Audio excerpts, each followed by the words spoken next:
Tu dis, voilà, on a besoin de sécurité, effectivement, pour se repérer, etc., d'avoir des étiquettes. Le problème, c'est que la sécurité, elle génère un besoin de contrôle. Besoin de contrôle, des repères, etc., sécurisants. Et moi, il y a une phrase que j'aime bien, c'est là où il y a du contrôle, il n'y a pas d'amour. Je trouve ça très puissant, cette phrase, parce qu'elle nous montre à quel point, parfois, pour se rassurer, on passe à côté de l'autre et de la relation.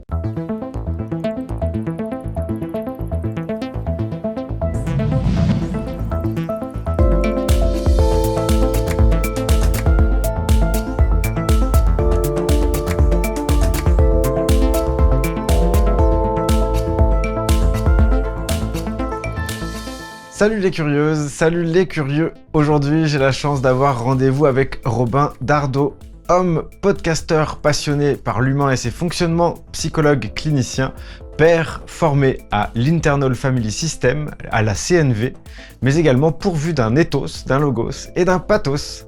Bonjour Robin et merci beaucoup d'avoir accepté mon invitation.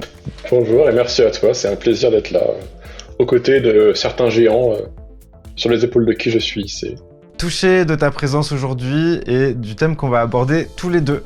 J'ai cité beaucoup de casquettes et d'étiquettes qui te concernent, mais le tout étant plus que la somme des parties, ça met directement en avant le fait que tu n'es pas résumable à l'une d'entre elles et qu'on pourrait en donner beaucoup d'autres sans pour autant parvenir à te cerner totalement, ce qui est, tu en conviendras, une très bonne chose. J'aimerais également présenter Gaëtan, qui sera en régie durant toute l'émission et qui viendra à la fin pour nous partager son point de vue subjectif. J'en arrive à ma première question pour toi, Robin. Si tu poses ton attention sur ta sensibilité, qu'est-ce qu'elle te dit là tout de suite ? Je crois que ce qu'elle me dit là maintenant, c'est que prendre la parole en public, c'est faire usage de ma puissance, de mon pouvoir, et ça implique une certaine forme de conscience de qu'est-ce que j'ai envie d'incarner, qu'est-ce que j'ai envie de diffuser à travers moi, qu'est-ce que j'ai envie de laisser circuler à travers ce pouvoir que j'ai en prenant la parole, en ayant un espace d'expression.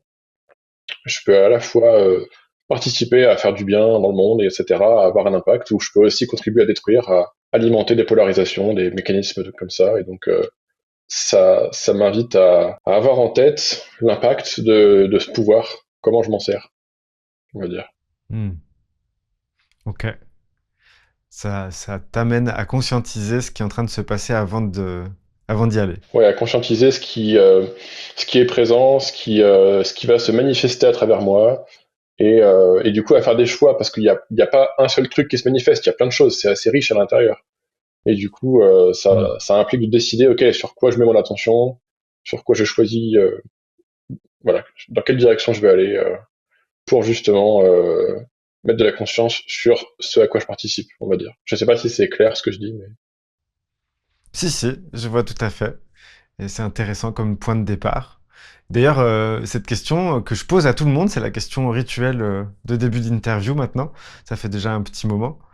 J'aurais pu te poser la question en utilisant le mot pathos au lieu du mot sensibilité, puisque le fil rouge du jour, ce serait le concept de pathos. Et pour Mhm. bien débuter cet échange, j'aimerais juste que tu nous fasses un petit rappel sur ce qu'est le pathos, mais également l'éthos et le logos, qui constituent à eux trois la triade de la communication, j'ai l'impression, mais je te laisse développer. Mhm. Alors c'est des concepts qu'on entend souvent, surtout la question du logos, parce que voilà, dès qu'on s'intéresse un peu au savoir académique, à l'université, bah, du coup on va se rendre compte qu'il y a plein de... Voilà, enfin en fait le savoir, c'est ça, c'est quand on parle de psychologie, de sociologie, il y a souvent le mot logos à l'intérieur, mais on n'y pense pas parce qu'on l'a tout le temps sous les yeux. Et on entend souvent aussi le mot pathos, mais c'est souvent dans un cadre où on va plutôt trouver ça péjoratif. Quand on va dire par exemple que les gens sont dans le pathos, on va sous-entendre qu'ils sont voilà, en train d'être dans l'affect, dans la sensiblerie, et que du coup c'est une façon de ne pas réfléchir. Et donc moi ce que j'ai voulu faire, c'est de réfléchir à ces concepts-là, à ces notions, mais non pas pour les stigmatiser ou au contraire les considérer comme un truc sacré, génial, comme s'il n'y avait rien au-dessus, comme ce qu'on peut faire avec le logos, mais c'est plus de comprendre quand on communique entre êtres humains, c'est quoi les différentes dimensions, les différents aspects de la communication qui vont parfois jouer un rôle.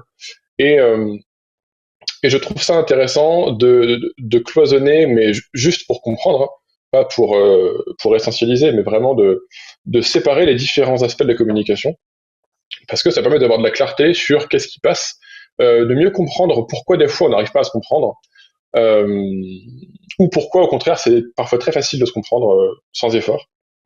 Et donc, je dis souvent qu'il y a trois aspects, trois formes d'intelligence dans la communication. Donc il y a l'intelligence de la logique, l'intelligence conceptuelle, c'est ça qu'on appelle le logos, c'est la maîtrise du langage, la maîtrise de la logique, de la pensée rationnelle. C'est ce qui fait qu'on va pouvoir avoir un discours qui est clair, structuré, organisé, facile à intégrer sur le plan des idées qui s'enchaînent. C'est utile, mais c'est pas une fin en soi, parce que si on n'utilise que le logos, il manque des choses essentielles. Par exemple, la campagne de publicité qui dit voilà, il faut manger 5 fruits et légumes par jour. Sur le plan du logos, on est tous d'accord. On sait très bien que c'est bon pour la santé et que c'est utile de manger des fruits et des légumes. Mais le slogan en lui-même ne suffit pas. Les gens ne mangent pas 5 fruits et légumes par jour juste parce qu'ils savent que c'est bon pour la santé. Il manque autre chose. Et donc, il y a d'autres formes d'intelligence, d'autres registres de la communication qui sont importants aussi. Donc, l'autre registre dont on parle souvent, c'est le pathos. Le pathos, c'est la sensibilité, c'est le registre de l'émotionnel, le registre qui fait qu'on va pouvoir toucher l'autre au niveau du cœur, ou pas. Parce que le pathos, c'est à double tranchant. C'est soit ça va générer un sentiment de communion où on va se sentir rejoint au niveau affectif, émotionnel, ou ça va parfois générer l'inverse, c'est-à-dire un effet de rejet, on va être repoussé, c'est-à-dire qu'on va être dans une forme d'antipathie. On va s'opposer parce que nos points de vue sont radicalement opposés, quoi. Et donc voilà, le pathos, c'est est-ce que j'amène ma sensibilité, ma vulnérabilité d'être humain. Par exemple, je peux très bien avoir un discours logique et rationnel, mais qui est totalement désincarné, totalement coupé de qui je suis, d'où je parle. Et donc le pathos, c'est la capacité justement à être conscient de qu'est-ce qu'on amène sur le plan humain dans la communication, qu'est-ce qui est vivant, qu'est-ce qui est vulnérable, qu'est-ce qui peut être blessé chez nous. Et donc ça permet de créer une connexion émotionnelle avec l'autre.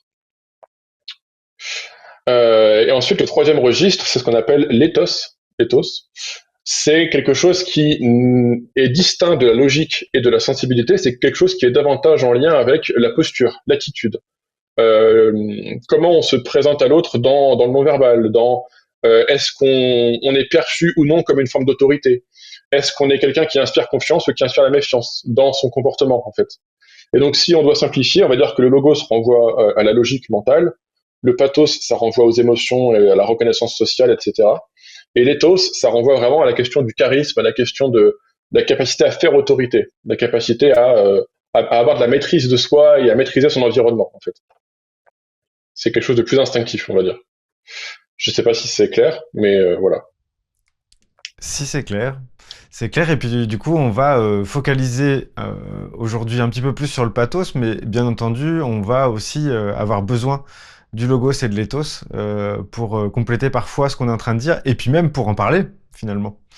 Pour parler du pathos, on convoque aussi notre ethos et notre logos, même si parfois on va être aussi dans notre pathos, potentiellement, pendant cet échange.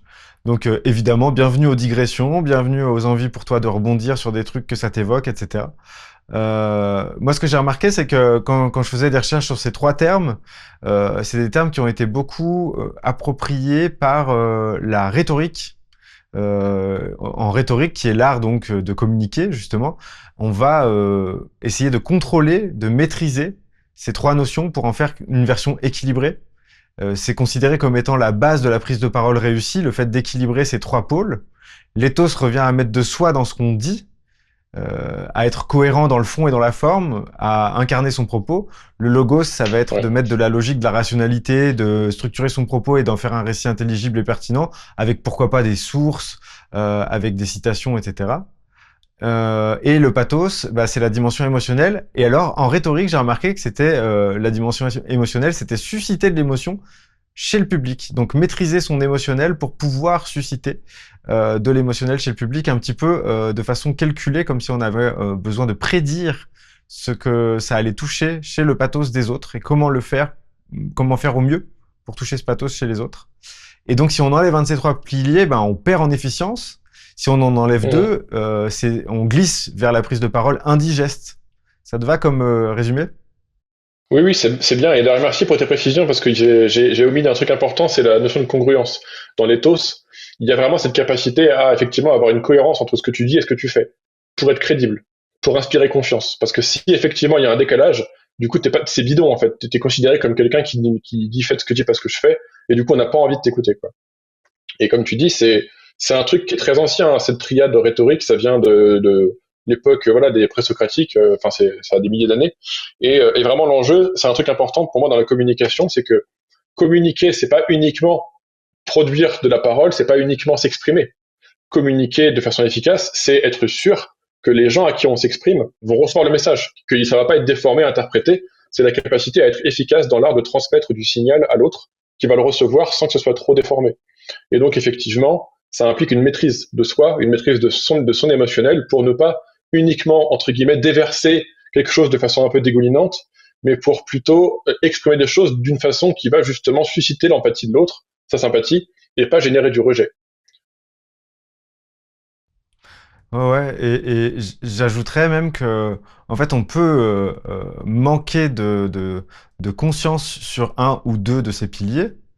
Donc en garder un seul vraiment conscient, c'est bosser le logos à fond, fond, fond, fond, fond, pour être sérieux et oublier que quand on prend la parole, bah, on va être aussi quelqu'un qui parle, et donc du coup, l'éthos va avoir une importance, et le pathos que ça va générer ou non chez le public. Si on reste stoïque en écoutant quelqu'un, au bout d'un moment, on s'emmerde, et donc du coup, on passe à autre chose dans notre tête, parce que ça nous attire pas l'attention. Et c'est une histoire aussi d'attention. Dans la communication, l'intelligence communicationnelle, elle va viser à mettre en rapport deux attentions, ou plus, d'ailleurs. Oui, Euh, effectivement, il y a un lien qu'on connaît très bien en neurosciences entre la mémoire et les émotions. Par exemple, en cours, j'imagine un prof qui exprime, j'ai envie de dire même déblatère son cours de façon un peu automatique, mais sans forcément incarner le truc qu'il est en train de transmettre. Bah, effectivement, les gens vont potentiellement être plus intéressés par ce qui se passe dans leur tête que par ce qui se passe en cours. Et du coup, bah, il va manquer la cible dans le sens où le message va pas être reçu, va pas être mémorisé. Alors qu'un prof qui justement fait un peu de théâtre, qui donne de sa personne, entre guillemets, dans sa façon de donner cours, ça change tout, parce que du coup, il va capter l'attention, il va créer une sorte d'effervescence de groupe, et du coup, il va y avoir un truc qui unit les gens dans une expérience partagée, et ça va beaucoup plus être mémorisé, beaucoup plus permettre de transmettre des choses. C'est un peu ce que font les gens qui font des prêches, etc., ou les discours politiques, les meetings politiques. Je trouve que des fois, c'est extrêmement visible l'effet contagion émotionnel dans une foule qui justement va avoir des comportements. Il y a des propriétés émergentes d'une dynamique de groupe liées aux affects qui vont contaminer tout le groupe en fait, qui fait qu'il va y avoir des halls-là, il va y avoir des protestations, etc. Et ce truc-là, cette espèce de fusion entre les membres d'un groupe ou de deux personnes qui communiquent, ça va permettre justement de transmettre de l'information beaucoup plus efficacement qu'avec uniquement de la logique froide, quoi. Hmm. Disons que plus on plug d'une certaine façon, plus on se branche avec. Si on mettait une prise avec plusieurs, tu vois, avec plusieurs endroits de connexion, plus on est connecté large, plus l'information passe de partout en même temps. Et c'est un très bon exemple que celui du professeur, puisque ben, toi qui nous regardes, tu peux te connecter finalement à ton expérience à l'école, et constater que certains profs étaient sans doute hyper compétents du point de vue du logos, mais qu'ils n'avaient aucune connaissance de ce qui n'allait pas dans dans leur ethos, et dans le fait que bah, toi, ton pathos, il était ailleurs, et tu avais d'autres choses à penser, que donc du coup, cette personne, malgré ses compétences, ne pouvait pas attirer ton attention très longtemps, parce que ça manquait de charisme, ça manquait d'incarnation, ça manquait aussi d'impact sur toi. En fait, ça manquait peut-être ça te concernait pas, il venait pas te chercher, il répondait pas aux questions, ou il y en avait pas, ou etc., etc. Il était peut-être pas vraiment là, il était plus dans son logos, perdu dans sa spécificité, dans sa spécialité, ou dans ses connaissances, que finalement connecté aux gens à qui il parlait. Et donc du coup, ça peut vraiment être un bon moyen de se connecter à. On a eu des profs très éloquents, on a eu des profs qui étaient pas très très solides au niveau du logos, mais avec qui c'était rigolo d'être en cours, etc. Donc je pense que tous, on a des références un peu bigarrées là-dessus, puisqu'on a une scolarité avec plein de profs dedans. On peut aller piocher des exemples un peu caricaturaux, des personnes qu'on se souvient parce que justement, ils avaient une couleur très particulière, où on se faisait vraiment très chier, ou alors on s'amusait vraiment beaucoup, ou alors quelqu'un qui prenait, qui captivait l'attention de tout le monde, et c'était pas fun, mais c'était intense, il y avait quelque chose de profondément intense pour tout le monde, et on était captivé par ce qu'il disait, on se laissait emporter par son récit, etc. Donc on peut vraiment aller puiser dans son expérience scolaire et trouver plein de choses là-dedans. Ouais, ouais, c'est clair. Des fois, il suffit de pas grand-chose, hein. C'est vraiment, tu sais, il y a cette phrase un peu en communication non violente, une phrase de Marshall Rosenberg qui dit ne te contente pas d'agir, sois là. Et effectivement, la question de la présence, parfois, elle joue un rôle important dans la communication. Moi, ça m'est déjà arrivé, je me rappelle, une fois en entretien, ça m'a marqué. J'étais en train d'expliquer un truc à un patient, et je trouvais ça, voilà, je m'entendais bien avec ce patient, il y avait une bonne alliance, etc. Et en fait, en expliquant le truc, à un moment donné, je le regardais, et j'ai vu qu'il parlait pas. Et en fait, il a attendu que je me taise, et il m'a dit, mais en fait, tout à l'heure, j'ai l'impression d'entendre un prêche pour la CNV, mais en fait, bah, je suis pas avec vous, quoi. Et effectivement, moi, j'étais totalement passionné par ce que j'étais en train de dire, tellement en train de développer d'exprimer ma pensée, de développer ma pensée pendant l'entretien, qu'en fait j'ai oublié que j'étais avec quelqu'un d'autre en fait. Et à ce moment-là, j'étais tout seul. J'étais dans mon imaginaire, dans mon mental, et en fait j'ai perdu la connexion quoi. Sauf que la connexion, bah c'est l'essentiel dans nos relations thérapeutiques. C'est ça qui soigne. Donc Mm. effectivement, ça m'a servi de leçon à ce moment-là parce que je me suis rendu compte à quel point, sans m'en rendre compte, je pouvais en fait partir tout seul dans mes trucs.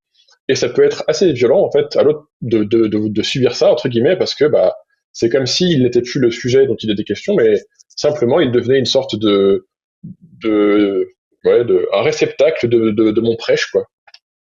Et, ça m'a montré à quel point ouais, être connecté, rester branché comme tu dis à la sensibilité de l'autre, instant après instant, en fait c'est vachement important pour justement avoir une communication qui est fluide et qui circule quoi.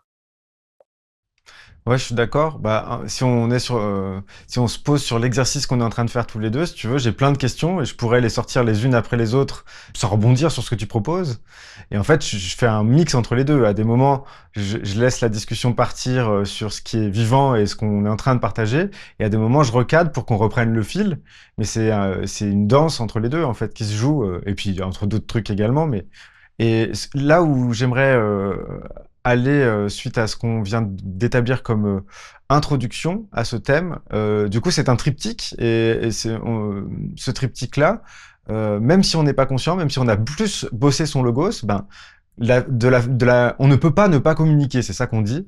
Donc du coup, si jamais je suis replié dans un fin fond de la pièce à regarder le sol et mes pieds, on va me voir en train de faire ça et c'est de la communication. C'est de la communication qui dit je ne veux pas communiquer avec vous, je ne suis pas là pour ça, j'arrive pas à le faire, il y a une difficulté pour moi à m'ouvrir. Mais donc on communique malgré tout. Ce qui fait que si on est performant sur, par exemple, le logos, c'est pas pour autant qu'il n'y a pas un ethos qui est du coup laissé un petit peu comme il est, quoi, enfin sans être travaillé, sans être incarné, sans être questionné, bah, il est absent, mais il brille par son absence. Et de l'autre Ouais. côté, on va avoir aussi un pathos qui va être généré non pas parce que la personne elle va emmener son auditoire à ressentir telle ou telle chose, mais justement, des fois, l'auditoire va ressentir complètement des choses différentes de ce que l'orateur voudrait, à savoir bah, peut-être se moquer, faire des messes basses, regarder la façon dont la personne est habillée, etc. Donc on commence à sortir du discours de la personne parce que la personne, elle n'habite pas son discours et elle ne provoque pas des émotions particulièrement liées à son discours. Du coup, le côté émotionnel va être à côté. C'est les gens qui vont s'en charger et qui vont le faire exister finalement malgré la personne. Hmm. Oui, effectivement, c'est intéressant cette phrase de on ne peut pas ne pas communiquer. C'est un truc qui vient des thérapies systémiques, je crois. Et moi, à la base, je me suis un peu formé à la thérapie ACT. C'est une thérapie cognitive où il y a une place assez centrale qu'on accorde à la question des valeurs, avec cette idée d'incarner certaines valeurs plutôt que d'autres, etc., d'identifier ces valeurs pour que notre vie ait du sens à partir de cet alignement avec nos valeurs, etc. Et en fait, je me suis rendu compte avec le temps que on incarne des valeurs à chaque seconde. On ne peut pas ne pas manifester nos valeurs parce que à chaque seconde, on met notre énergie et notre attention quelque part. La question, c'est où est-ce qu'on met cette énergie et cette attention. On incarne des valeurs à chaque seconde. La question, c'est lesquelles.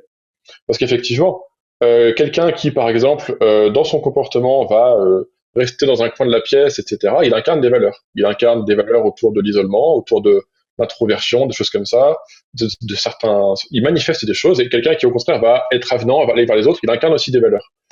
Et effectivement, en fonction des valeurs qu'on incarne dans nos actions, nos comportements vont avoir plus ou moins de sens et surtout produire des effets sur les autres aussi.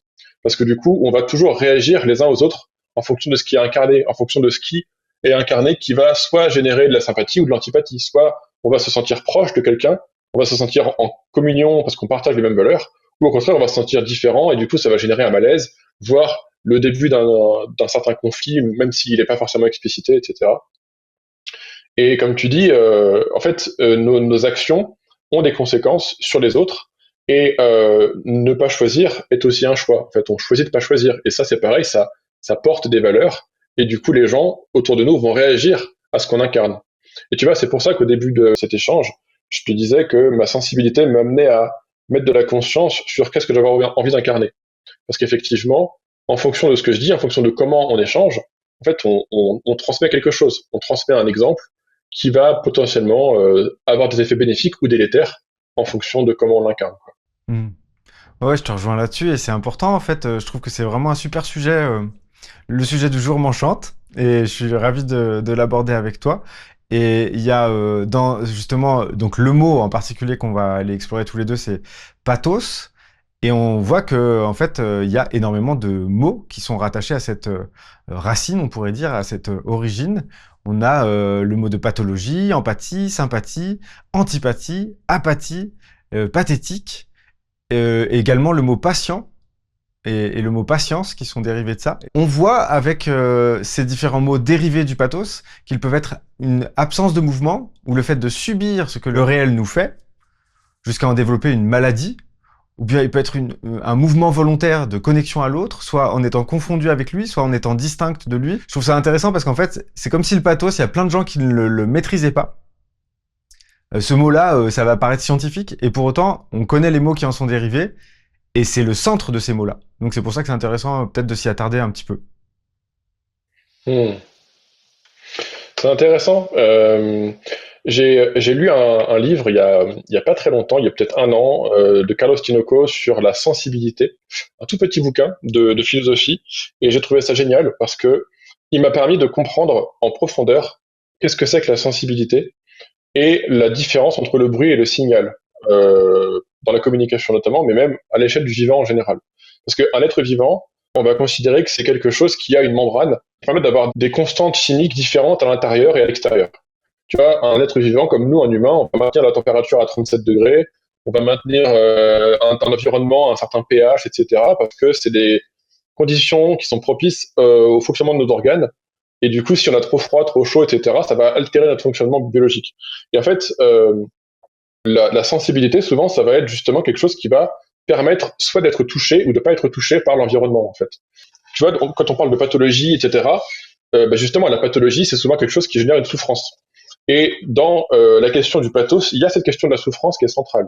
Parce que la sensibilité, c'est ce qui fait qu'on est blessable, qu'on peut être blessé. C'est-à-dire qu'on n'est pas protégé par une armure qui nous rend insensible et qui nous rend immunisé, anesthésié, etc. Mais au contraire, on est disposé à ressentir le plaisir et la souffrance.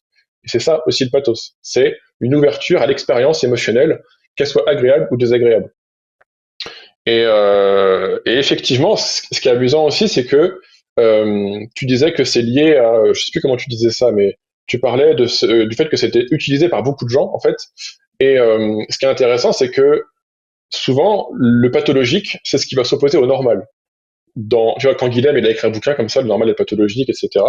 Et donc, quand on regarde comment fonctionne une société à grande échelle, on va se rendre compte qu'une société, elle prescrit des normes, elle formate un peu les individus pour que ce soit stable, pour qu'on puisse s'organiser ensemble et coopérer à grande échelle. Et du coup, tout ce qui va trop s'écarter de cette norme, tout ce qui va s'écarter de ce formatage, la société aura tendance à le pathologiser, à en faire un problème. Et du coup, ces gens-là qui sont en écart par rapport à la norme, et du coup, on va chercher à avoir du contrôle sur eux. Le système va chercher à se préserver, préserver son homéostasie, et du coup à stigmatiser, à encadrer, à contrôler tous ces êtres qui, parce qu'ils sont en décalage par rapport à cette norme, vont souffrir, vont du coup développer ce qu'on va considérer comme étant des pathologies. Dépression, burn-out, etc., hypersensibilité, troubles de la personnalité, troubles anxieux, etc. Tous ces fonctionnements-là, parfois, ou même des traumas, etc., vont être la conséquence de la façon dont un système s'est organisé, un système social et politique, et qui va générer de la norme, et qui va du coup chercher à contrôler tout ce qui s'écarte trop de cette norme, quoi.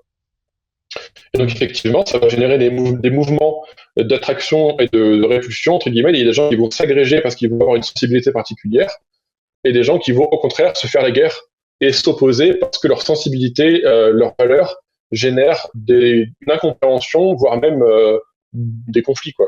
Des rapports Mm. de force, en fait. Et c'est ça qui va générer toutes Ouais. ces différentes acceptions des mots autour du pathos, quoi. Tu dis sympathie, apathie, antipathie, etc. C'est très intéressant parce qu'en fait, bah déjà, tu le sais puisque tu as déjà jeté un œil à la chaîne, c'est forcément quelque chose qui va résonner avec les personnes qui suivent cette chaîne, en fait, qui, de façon avérée ou non, se sentent plus ou moins bizarres, un peu à côté ou avec des choses qui sont difficiles dans l'ordre naturel des choses. La norme, en fait, là où elle s'exprime de façon consensuelle, ben, c'est problématique pour la plupart des gens qui vont regarder la chaîne. J'imagine que c'est le cas, étant donné les sujets qu'on aborde et les questions qu'on s'y pose. Et donc, du coup, il y a cette envie de la part de la normalité de pathologiser les gens qui sont trop loin de ce centre. Au-delà d'une certaine limite, on devient un peu gênant et donc on va mettre des mots, on va mettre des cases et on voit que, d'une certaine façon, euh, quand on n'a pas de cases et quand on n'a pas de mots, on est aussi un peu, on est dérangé en tant que personne bizarre parce qu'on sait pas de quelle façon on est bizarre. Donc, tu vois, j'ai à la fois envie dans cette prise de parole là de dire c'est dommage qu'on ait besoin de cases et en même temps c'est dommage quand on n'en a pas. Et donc il y a quelque chose d'assez bizarre dans cette incompatibilité avec le collectif et cette envie de pouvoir se repérer par rapport à lui, se sentir par rapport à lui. Du coup, je sais pas comment ça te donne envie de rebondir à ça. J'étais avec ça. Bah, en fait, le problème qui se pose, c'est que ce qu'il y a de plus dangereux pour un humain sur Terre, c'est un autre être humain.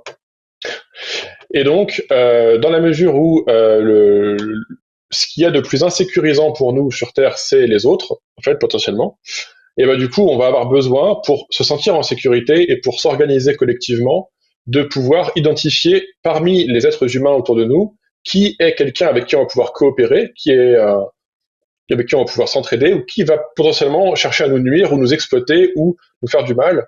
Et du coup, plus on est dans une société complexe où il y a beaucoup de gens, où on peut pas connaître tout le monde et on peut pas savoir vraiment à qui faire confiance, plus on va chercher à se repérer avec des étiquettes, avec des catégories sociales, ce qu'on appelle des groupes cognitifs, c'est-à-dire une manière de rassembler différentes personnes dans un même archétype, dans une même catégorie, pour pouvoir relationner ensuite à partir de cette catégorie avec l'autre, de dire ah bah toi du coup t'as le même nom de famille que moi, donc t'es dans ma famille, donc t'es sympa, donc du coup je vais te faire confiance, donc je vais pouvoir te prêter de l'argent, te prêter mes clés, te faire garder mes enfants, etc.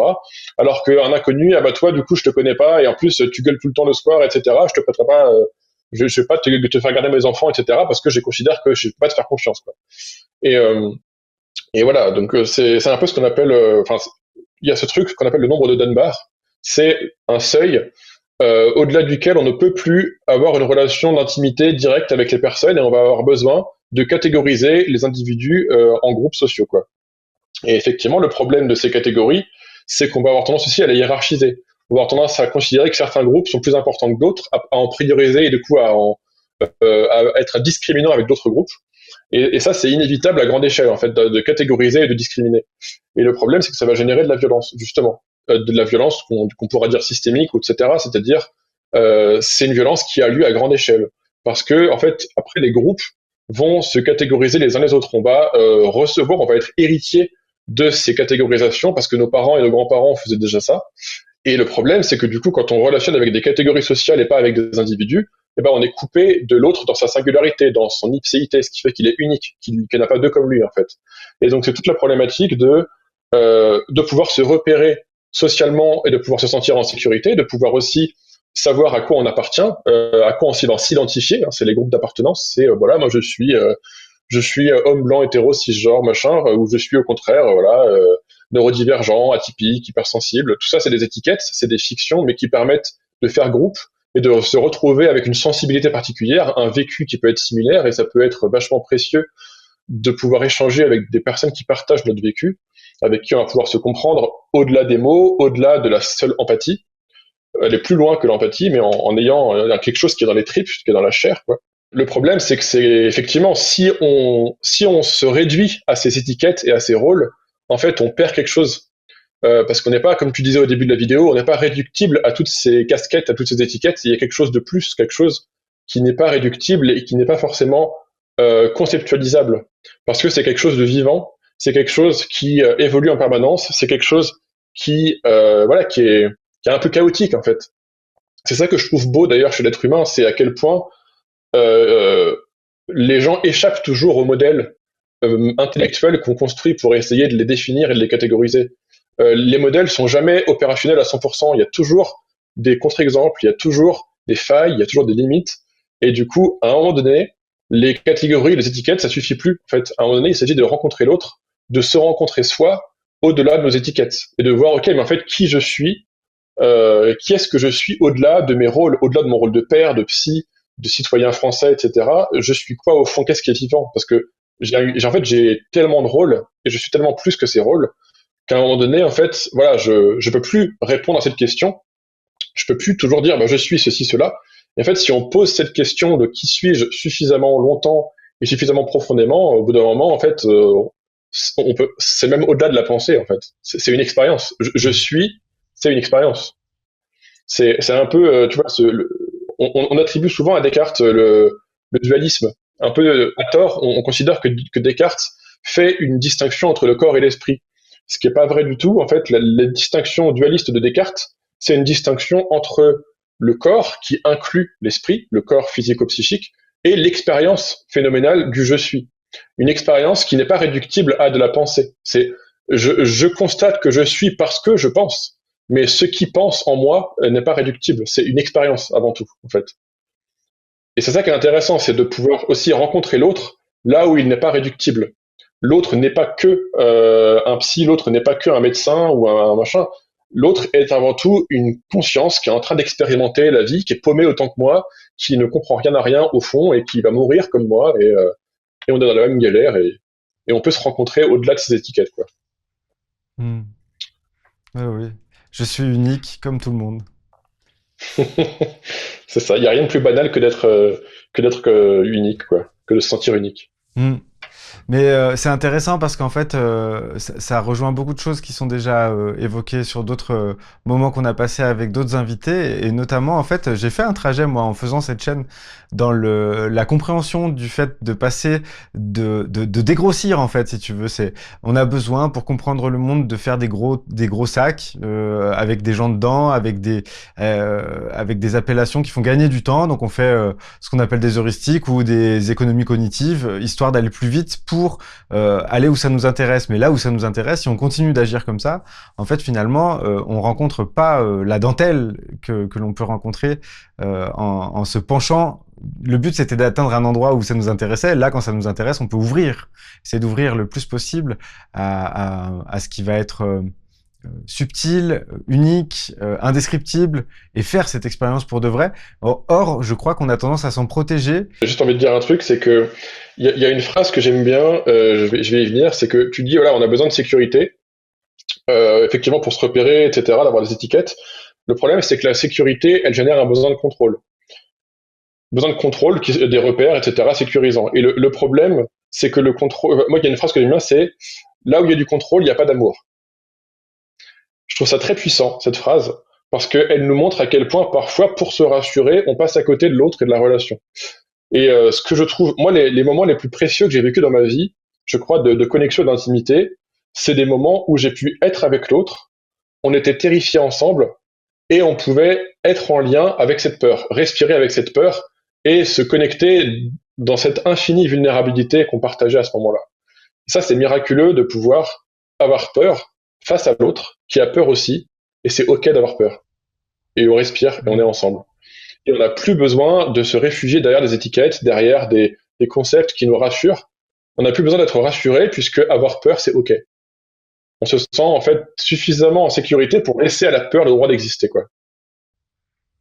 J'entends ce que tu dis et j'aurais même envie de dire une relation où on s'est autorisé ça plusieurs fois est une relation qui est plus solide finalement, qui est dans laquelle on va être plus à même d'être soi, de s'autoriser à être soi, puisque en fait la peur c'est de pas être aimé à l'endroit où on est fragile. Mais si on a survécu à ça, si la relation a permis ça et on est passé de l'autre côté, il y a un changement en fait presque de nature de la relation, on est d'accord? Hmm, oui. Là, je suis en train d'écrire un texte sur justement la, la violence constructive, la manière dont parfois dans les relations humaines, une certaine intensité émotionnelle, une certaine expression de la colère peut en fait renforcer les liens et permettre de mieux se connecter et de mieux s'ajuster les uns aux autres de façon saine. Et parfois on s'interdit cette intensité-là, cette expression de la colère, parce qu'on a peur voilà, de heurter l'autre là où il est fragile, ou on a peur nous-mêmes d'être heurtés, etc. Et ce que je défends dans le texte, c'est qu'il y a plusieurs niveaux d'intimité dans les relations. Il y a le premier niveau, c'est vraiment un niveau où simplement on respecte les règles de politesse, on respecte les limites de l'autre, un peu comme on apprivoiserait un renard qui est sauvage, progressivement, en le laissant libre de partir, etc. On se positionne d'une façon qui est sécurisante pour qu'ensemble on puisse nouer une certaine intimité en étant en sécurité et vulnérable, et ça se passe bien. Mais cette intimité-là, en fait, elle a des limites parce qu'elle se heurte au politiquement correct. Elle se heurte à cette espèce d'interdit de la violence pour ne pas heurter les sensibilités, pour ne pas blesser.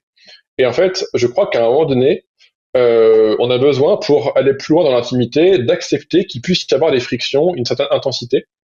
C'est ce que Marshall Rosenberg appelle la phase exécrable quand on apprend la CNV, c'est la phase où on se rend compte qu'on a des besoins et on n'accepte plus de passer à côté, etc. Et où du coup on va être beaucoup plus désagréable, on va beaucoup plus être sur la défensive, etc. Mais c'est une façon d'apprendre aussi à prendre sa place, à manifester sa puissance dans la relation à l'autre, et du coup en le faisant, on autorise l'autre à faire la même chose. Et du coup l'enjeu c'est d'apprendre à être puissant ensemble. Et du coup à aller de la fragilité à une forme d'antifragilité, c'est-à-dire une façon de relationner où les tensions et les conflits, on va pouvoir les vivre et en fait, ça va renforcer le lien parce que justement, on a d'abord su créer une sécurité suffisante qui fait que l'intensité, elle peut être bienvenue et elle peut avoir du sens et être consentie, en fait. Et j'estime qu'il y a un troisième stade après ça, qui est le stade où en fait, on se rend compte que cette intensité de colère, cette violence parfois, en fait, n'est qu'un masque, un mécanisme de défense, un protecteur du système entre guillemets, et qu'on est en capacité à certains moments de pouvoir faire tomber ces masques et de pouvoir justement relationner en étant totalement ouvert à l'expérience de l'amour qui circule, etc. Et bon, je le dis de façon très théorique, de façon très intellectuelle, mais c'est pas juste de la théorie, c'est une expérience avant tout en fait. C'est ce qui se passe quand on est connecté au-delà justement dans cette intimité post-violence entre guillemets. Hmm. Mais ça implique d'être Ouais. passé par une phase où il y a de l'intensité et où on apprend à se rendre compte qu'on ne meurt pas et qu'en fait ça peut aussi être bénéfique que de s'autoriser à dire ce qu'on pense, à être inconfortable, à être dans la friction, quoi. Hmm. Je te rejoins au niveau expérientiel ces derniers temps. Je crois que c'est aussi ce qui t'arrive au niveau personnel. Là, j'ai un fils de 9 mois aujourd'hui. Et le fait que ça soit le premier enfant et que on soit en couple en train d'essayer de devenir des parents en même temps qu'on l'est déjà, ça donne ce genre d'intensité de façon assez accessible, on va dire. Et donc, en ce moment, je dois dire que je vis des moments d'une intensité avec beaucoup de défense des deux côtés, c'est-à-dire que comme on est bousculé, on a du mal à trouver notre socle, à recréer notre socle à trois par moment, quoi. Je veux dire, c'est joyeux à plein d'égards et c'est chouette à plein d'égards, mais il y a des moments plus fâcheux avec la fatigue, avec les différentes projections dont on est plus ou moins conscient en plus chacun, qui se rencontrent mal, etc. Et puis nos blessures personnelles et tout. Enfin, ça fait une espèce de bombe en fait, potentiellement une bombe émotionnelle, donc du pathos vraiment très présent ces derniers temps, et les moments magiques où ça monte, ça monte, ça monte, et on passe au-delà en fait des défenses. On arrive enfin à trouver l'endroit où les armes peuvent tomber, et à ce moment-là, on est dans quelque chose de tellement c'est tellement un cadeau que ça valait le coup. Alors que moi, la seconde d'avant, j'ai envie de partir, j'ai envie d'arrêter ça, j'ai envie de parce que j'ai l'impression qu'on ne trouvera pas cet endroit. En fait, c'est plutôt ça.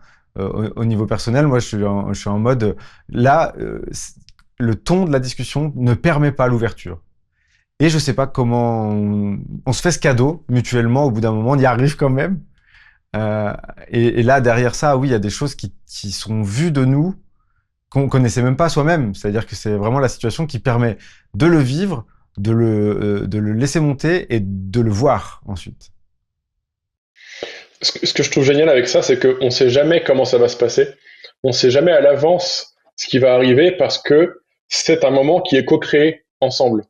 C'est pas un moment qui Mm, est totalement maîtrisé. C'est pas du contrôle.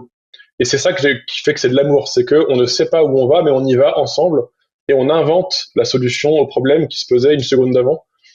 Parce que en fait, il y a une connexion qui est établie et de cette connexion, les stratégies émergent d'elles-mêmes, quoi, entre guillemets. Mais effectivement, toute la complexité, c'est justement de réussir à renouer cette connexion, à recréer un lien émotionnel. Et effectivement, comme toi, étant jeune parent, je mesure à quel point par moment ça peut être complexe de composer avec nos limites en termes de ressources, d'énergie, de disponibilité, avec la fatigue, avec le temps, etc.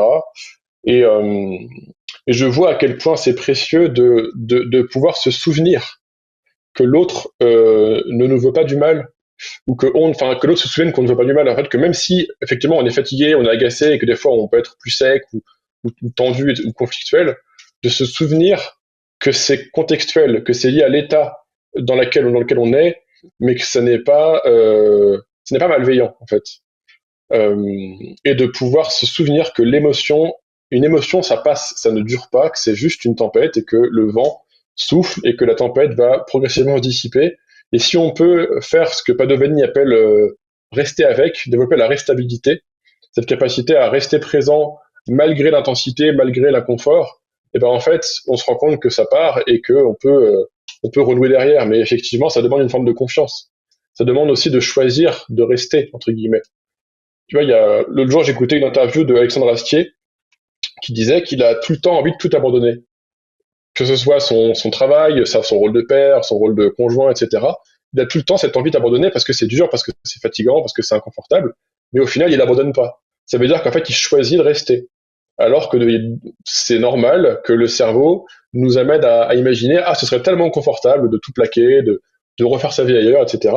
Mais en fait, c'est parce que c'est beaucoup plus facile de partir et de détruire que de construire.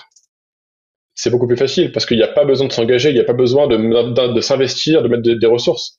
Mais au final, comme tu dis, quand on construit une cathédrale et qu'à un moment donné, on fait un pas de recul et qu'on voit la cathédrale, on se dit, ah, quand même, ça valait le coup de me casser le dos et de m'épuiser à transporter ces cailloux, etc. Parce que là, franchement, ce que j'ai construit, en fait, ce que j'ai contribué à construire, c'est vraiment génial, quoi. Ça existe parce que je me suis investi, parce que j'ai tenu bon, quoi.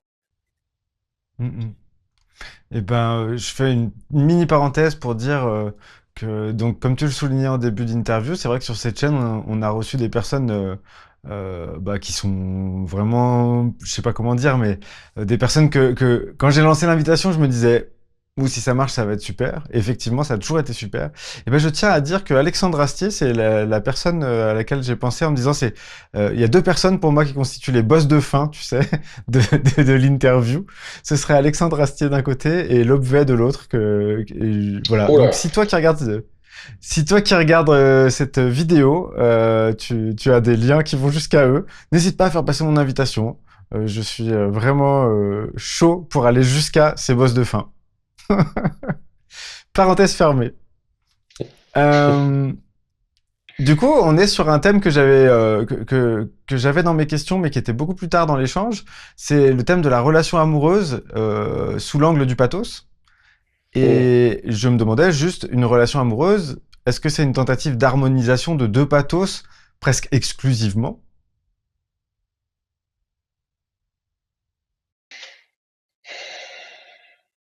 Disons que chacun arrive avec son histoire, avec son héritage. Et un héritage, c'est pas forcément que des ressources, c'est aussi des fardeaux. Et j'aime bien voir dans le couple, dans la relation amoureuse, j'aime bien ne pas négliger le rôle que peut jouer le choix. C'est-à-dire que on peut tomber amoureux, on peut avoir un coup de foudre, c'est-à-dire on peut découvrir en soi un désir qu'on n'a pas choisi, qui nous habite et qui nous attire vers quelqu'un, et ce désir peut être partagé et ça peut générer une connexion, et du coup ça peut générer des projets communs, une mise en couple, s'installer ensemble, fonder une famille, etc. Ça c'est un truc, entre guillemets, c'est la partie facile parce que ça ne demande pas d'effort, on ne choisit même pas, ça nous tombe dessus. Mais en fait, c'est pas avec cette élan spontané et sans effort qu'on construit une relation qui dure 40 ans. Cette intensité des premiers instants, de ce que certains appellent la NRE pour voilà, énergie de la nouvelle relation, etc. Euh, c'est quelque chose qui va permettre de passer du temps ensemble, de s'investir en termes d'attention dans la relation, mais ce stade initial, cette lune de miel de la relation est aussi associé à beaucoup de déni, beaucoup d'aveuglement, une certaine inhibition des régions cérébrales de l'esprit critique, et du coup, c'est temporaire, c'est une phase, ça dure quelques mois, quelques années au plus, mais pas plus en fait. Et je pense que ce qui permet de faire couple et de fonder une relation qui est sur des bases solides et qui dure dans le temps, c'est plus que juste un élan émotionnel. Et l'amour, en tout cas une relation humaine où il y a de l'amour, à un moment donné, ça implique aussi de se poser la question, est-ce que je choisis cette personne ou pas? Sous-entendu, moi, une question que je pose souvent à des gens, à des couples, etc., qui se questionnent sur leur relation, c'est si cette personne ne changeait jamais, est-ce que vous resteriez avec ou pas? Parce qu'il y a beaucoup de relations où ça se passe pas forcément très bien, mais qui restent ensemble quand même. Et ils restent ensemble, pourquoi? Parce qu'ils se disent que ça va s'améliorer, que l'autre va changer, qu'un jour il va comprendre, ou qu'un jour elle va se calmer, etc. Et en fait, c'est basé sur l'espoir qu'un jour ça change. Sauf qu'en fait, cet espoir, c'est une fiction. Une fiction dans le sens où on ne sait pas ce qui va se passer, et ça se trouve, l'autre ne va pas changer, il va rester pareil, ou même ça va s'empirer. Et du coup, si une relation repose sur l'espoir qu'un jour ça change, c'est pas forcément une très bonne base pour avoir une relation qui se passe bien, quoi. Et du coup, je crois que parfois, pour fonder un couple solide, ça va impliquer de se poser la question, ok, est-ce que je choisis cette personne avec tout ce qu'elle est, avec ses fardeaux, avec ses blessures, ses insécurités, sa vulnérabilité, avec ses doutes, avec ses émotions? Est-ce que je dis oui à tout ça aussi, en fait? C'est un peu le sens de cette phrase quand on se marie, où le prêtre demande est-ce que voilà, vous choisissez cette personne pour le meilleur et pour le pire. Il y a cette idée que certains fardeaux, certaines blessures font partie de ce pire qu'on peut choisir en conscience. Et ça veut dire justement composer avec ce truc-là, ne pas attendre de la personne qu'elle enfouisse une partie d'elle-même pour notre confort, mais ça va impliquer d'apprendre à composer avec ces choses-là et à définir ensemble des limites pour en fait avoir une communication et un lien qui soit constructif, apprendre aussi à identifier là où l'autre est à sa limite pour ne pas, entre guillemets, violenter l'autre, pour ne pas forcer l'autre à aller au-delà de là où il est prêt à aller de façon consentie et de façon libre, entre guillemets. Et effectivement, c'est un vrai apprentissage et souvent, en fait, justement, on apprend sur le tas, quoi, parce que c'est pas dans les manuels. Et quand bien même ce serait dans des manuels, chaque personne est différente et du coup, l'ajustement est pas le même. C'est ce que Eric Emmanuel Schmitt appelle la grande aventure, c'est-à-dire quand on va au-delà de la passion amoureuse des débuts et qu'on entre dans l'amour véritable où chaque relation est différente et unique, chaque expérience est différente. Et, euh, et je pense qu'effectivement, euh, faire couple, fonder une famille, c'est justement arriver avec son héritage, avec la famille dont on vient, pour fonder une nouvelle famille, créer quelque chose de nouveau, une nouvelle structure, avec potentiellement une partie de ce dont on hérite, mais aussi avec des choses nouvelles. Parce que justement, on n'a pas le même vécu que nos parents, etc. Et du coup, on va co-créer ensemble quelque chose qui n'existe pas encore. Et du coup,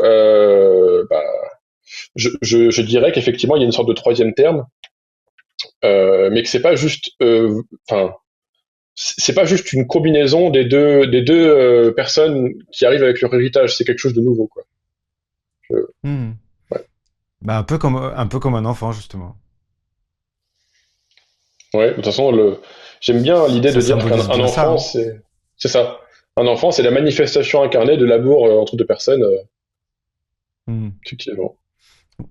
Bah, écoute, je te remercie pour cette phrase. Donc, ça confirme que l'amour que je partage avec ma compagne est vraiment très beau. Du coup, je continue sur cette thématique en te posant cette question. Est-ce que l'intensité de notre pathos est forcément proportionnelle à notre degré d'engagement avec une autre personne? Je veux dire que plus on est proche de quelqu'un, plus notre pathos est à fleur de peau. Parce qu'en fait, il y a, dans ce que tu as dit, il y a déjà des éléments de réponse, mais peut-être qu'on peut aller un peu plus loin avec cette question-là. Alors, je pense qu'on n'a pas tous la même façon de vivre et d'exprimer ses émotions, pas la même façon non plus de réagir aux émotions des autres, que ça fait intervenir tout un tas de choses, des éléments de personnalité, des éléments d'attachement, etc. Et il y a des gens qui sont beaucoup plus discrets que d'autres dans l'expression de leurs émotions, quoi. Après, j'aime bien en ce moment dissocier deux façons d'être, enfin deux façons de fonctionner différentes. Il y a le mode justement le mode faire et le mode être. C'est-à-dire en thérapie ACT, on parle du mode résolution de problème ou le soi penseur, c'est-à-dire voilà la machine qu'est notre cerveau qui traite l'information pour trouver des solutions à des problèmes. Et ça c'est le mode faire. C'est voilà il y a une fuite dans la salle de bain, je vais réparer la fuite, etc. Et le mode être, c'est un mode qui n'est pas dans l'action, mais qui est dans la présence, dans la contemplation. Et je crois que on peut parfois vivre une relation et communiquer depuis des automatismes, depuis des fonctionnements réflexes qui ne sont pas forcément pensés, on n'est pas forcément là, en fait, on peut être un peu absent. Et dans ces cas-là, effectivement, la notion du pathos, la sensibilité peut être très très éloignée, parce qu'on est dans une forme de routine et on n'est pas vraiment présent à l'autre. Alors que à l'inverse, quand on est pleinement présent, quand on est connecté, en fait, c'est là qu'il peut se passer des choses. Mais parfois, ça peut être rien, en fait. Mais on peut ressentir des émotions très fortes, des tempêtes d'émotions à partir de rien. Par exemple, hier soir, j'ai mis la gigoteuse à ma fille avant de la coucher, et j'ai juste regardé, et elle m'a regardé, on s'est regardé dans les yeux. En fait, elle avait un regard hyper mignon, et en fait, ça m'a fait fondre, mais c'était très très intense l'expérience, alors que c'est rien, elle m'a juste regardé. Mais dans son regard, il y avait une présence, il y avait une joie, il y avait une sécurité qui était extrêmement satisfaisante pour moi à vivre. Et c'est parce que j'étais là, en fait. J'aurais pu être en train de regarder mes messages sur mon téléphone en même temps que je la couche et être un peu ailleurs. Et en fait, elle m'aurait regardé pareil, mais moi, j'aurais pas fait gaffe. J'aurais été concentré sur le nouveau message Twitter, etc. Et j'aurais pas été présent à ce qui était en train de se passer. Alors que quand je suis pleinement présent et que je suis dans une forme de contemplation de ce qui est en train de se passer, eh ben, je peux pleinement en profiter dans toute sa saveur. Un peu comme, voilà, je mangerais un fruit en pleine conscience. Il y a une différence entre avaler, par exemple, des carrés de chocolat sans y penser devant la télé, ou alors se poser et mettre un carré de chocolat dans sa bouche et expérimenter ce que ça fait de le sentir fondre, de sentir les saveurs, le sucré qui se diffuse autour de sa langue, etc. L'expérience est beaucoup plus intense parce que j'y suis beaucoup plus présent. Parce qu'en réalité, comme disent beaucoup de gens, il y a des milliers d'informations qui arrivent à chaque seconde dans notre système nerveux, mais c'est traité par l'inconscient cognitif. On n'a pas forcément conscience de ce qui se passe. Alors que si justement on se pose et qu'on se rend disponible pour justement conscientiser l'expérience sensorielle, là c'est beaucoup plus intense. Et je crois que c'est un formateur CNV qui dit ça, Thomas d'Azembourg, qui dit un truc du genre si on rajoute enfin, plus on met de choses dans sa vie, moins on met de vie dans les choses. Il le dit un peu autrement, mais il y a cette idée que voilà, plus on se disperse dans les activités, les machins, moins on vit pleinement les choses, et du coup, moins on est connecté à l'intensité qui peut s'y trouver. Parce qu'en réalité, on peut trouver de l'intensité partout. En fait, n'importe quel. J'aime bien cette idée, par exemple, il y a beaucoup de gens qui sont arachnophobes, qui n'aiment pas les araignées. Et un jour, j'ai entendu une phrase qui disait, en fait, n'importe quel animal, n'importe quel insecte est magnifique si on le regarde de suffisamment près. Et effectivement, en soi, on a le réflexe d'avoir peur quand on voit une araignée avec ses 8 pattes qui bougent parce que ça nous angoisse, parce que du coup, voilà, il y a ce côté un peu, euh, un peu monstrueux entre guillemets qu'on attribue à l'araignée culturellement. Mais si on prend le temps de regarder un insecte et de s'intéresser à comment ça fonctionne et à comment les pattes sont articulées et comment elles sont innervées, etc., où du coup on va être curieux et ouvert de comprendre le mode de vie, etc., et ben en fait la relation qu'on a à cet objet qui nous angoisse va totalement changer potentiellement et on va se rendre compte à quel point en fait c'est vachement intéressant et c'est fascinant en fait. Et ça c'est encore plus facile et encore plus vrai avec nos proches dans les relations avec notre famille. C'est parce que souvent on est dans la routine, dans nos automatismes, on a des patterns de comportement, mais si on prend le temps de s'arrêter et de juste être là et de respirer avec ce qui est vivant, avec ce qui est présent, on va se rendre compte à quel point chaque instant peut être, comme son nom l'indique, un présent, un cadeau dont on peut jouir, dont on peut profiter en fait. Mais pour en profiter, il faut être là. Il faut plus être dans le faire, il faut être dans la présence. Ce qui est particulièrement difficile aujourd'hui, avec le nombre de choses qui peuvent nous distraire, nous détourner de l'expérience, en nous en faisant faire une autre en même temps, parallèle, puisqu'il y a comme une saturation du pathos et un déni du pathos en même temps, j'ai l'impression au niveau collectif, qu'il y a ces deux dimensions. C'est le pathos, ce n'est pas exprimé en public. Il y a vraiment quelque chose directement qui va être pathologisant pour la personne qui va faire ça. Ça va mettre profondément mal à l'aise toutes les personnes qui tiennent en laisse le leur propre. Et donc du coup, ça va créer des effets de groupe en fait qui vont regarder la personne qui exprime son pathos comme si elle était vraiment trop bizarre et donc juste se conforter dans le fait que c'est bien de le tenir en laisse. Puis voilà. Et pour autant, on a accès en illimité presque à des contenus qui vont dans le pathos, qui vont faire des expériences qui sont pas les nôtres, avec des fascinations morbides, avec des cliffhangers tout le temps, de la musique qui est là, qui joue sur les pulsions cardiaques, qui joue sur le stress, sur l'effet d'attente et puis de tension et puis après de relâchement de cette tension, etc. Donc en fait, notre pathos, c'est comme si on le confiait dans d'autres mains. Il se faisait pétrir par d'autres mains, et quand il nous revient, c'est comme si on était encombré par lui, parce qu'on sait pas quoi faire quand il est à nous. Tu vois ce que je veux dire ou pas? Je crois, je crois qu'on est tellement effectivement sollicité avec les différents médias, les différentes œuvres d'art, les différents contenus. En fait, tu vois, je sais que tu connais la même éthique parce que tu en as parlé dans ta vidéo précédente avec Carlos. Et Mhm. une fois, je me suis, en fait, la même éthique, voilà, c'est la manière dont on s'imite les uns les autres, etc. Ou même si on parle pas de même éthique, juste on parle de marketing. Une fois, je suis allé dans la rue comme ça et j'ai essayé de prendre conscience de tous les mèmes qu'il y avait autour de moi, toutes les constructions culturelles qui cherchaient à contaminer mon cerveau pour se transmettre à travers moi. Et je me suis rendu compte à quel point il n'y avait en fait que ça dans une grande ville. Dans une grande ville, tu vas voir quoi? Tu vas voir des voitures avec des marques, des magasins, des restaurants, des grandes enseignes, des types de routes, des façons de tailler des arbres. En fait, toutes ces choses-là sont des mèmes, c'est-à-dire des choses qui se transmettent culturellement de cerveau à cerveau. Et en fait, je me suis rendu compte à quel point tout ce que je vois dans une ville cherche à me contaminer le cerveau et cherche à se transmettre à travers moi et à retenir mon attention et à être mémorisé en fait. Et je me rends compte que effectivement, tu vois, il y a une discipline qu'on appelle la captologie, qui est souvent associée à la Silicon Valley. Je ne sais pas si tu connais la captologie. C'est l'art de Pas du capter tout. l'attention. L'art de capter l'attention avec les technologies comme les smartphones, les ordinateurs, etc.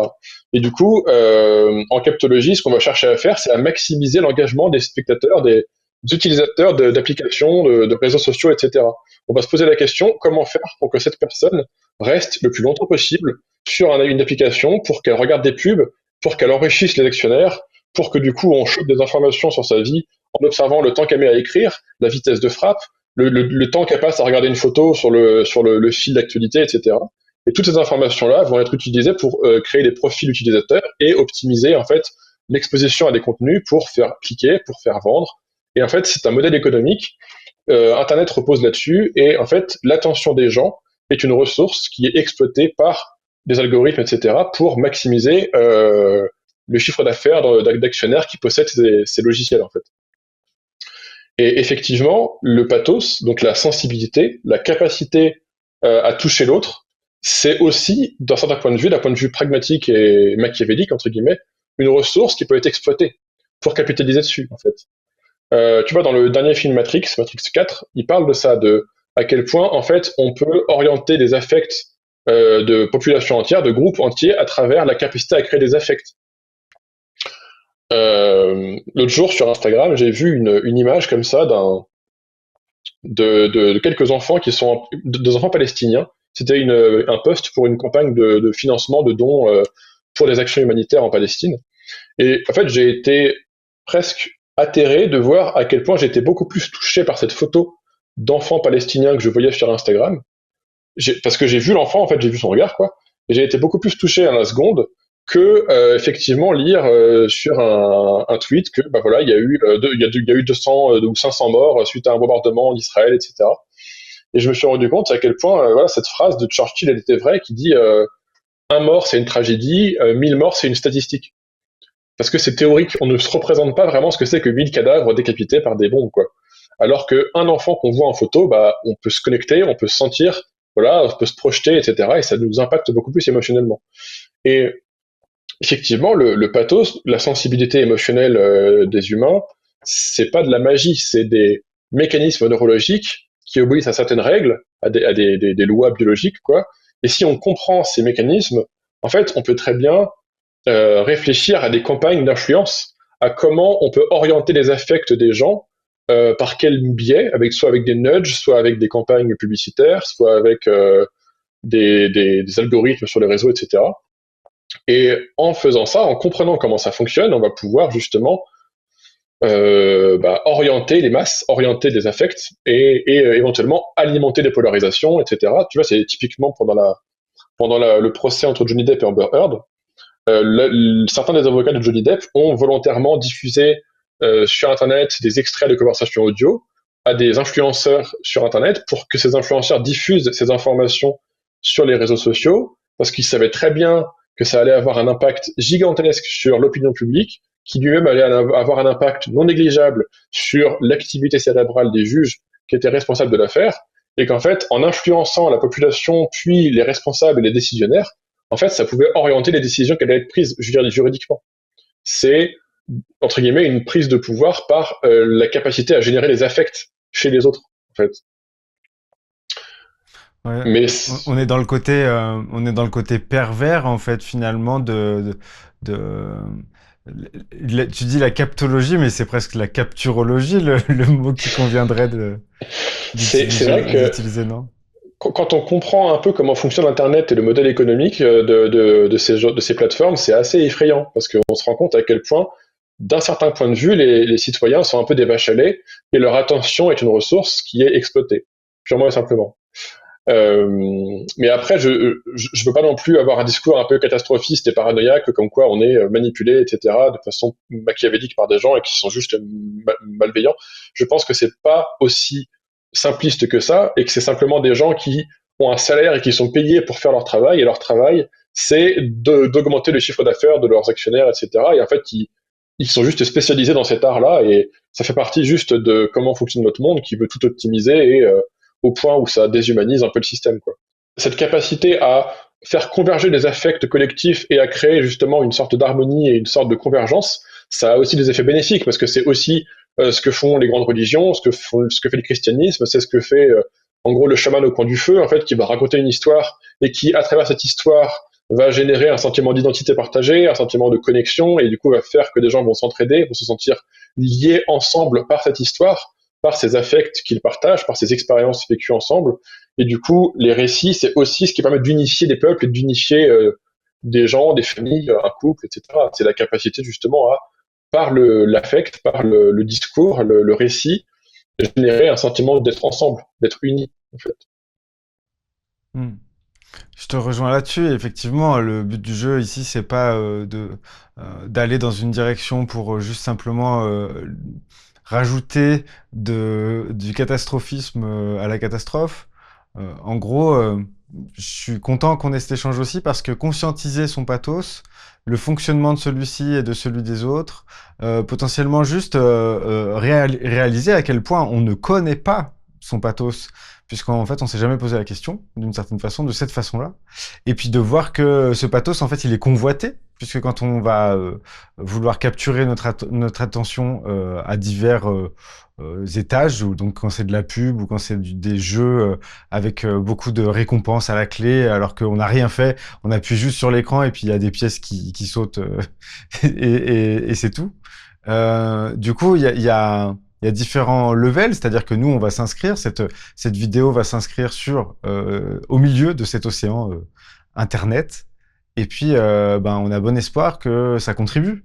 Donc, il y a des choses merveilleuses qui se passent. Et puis, parce que, voilà, toi comme moi, j'imagine, on va quand même chercher aussi dans cet océan-là de l'inspiration, du sens, de la résonance, de la conscience, de la possibilité pour nous d'accéder à plus de conscience. Donc il y a pas que de la déchéance, mais par contre le modèle en lui-même, c'est presque c'est comme s'il était à détourner pour parvenir à quelque chose de vertueux, d'une certaine façon. J'ai l'impression.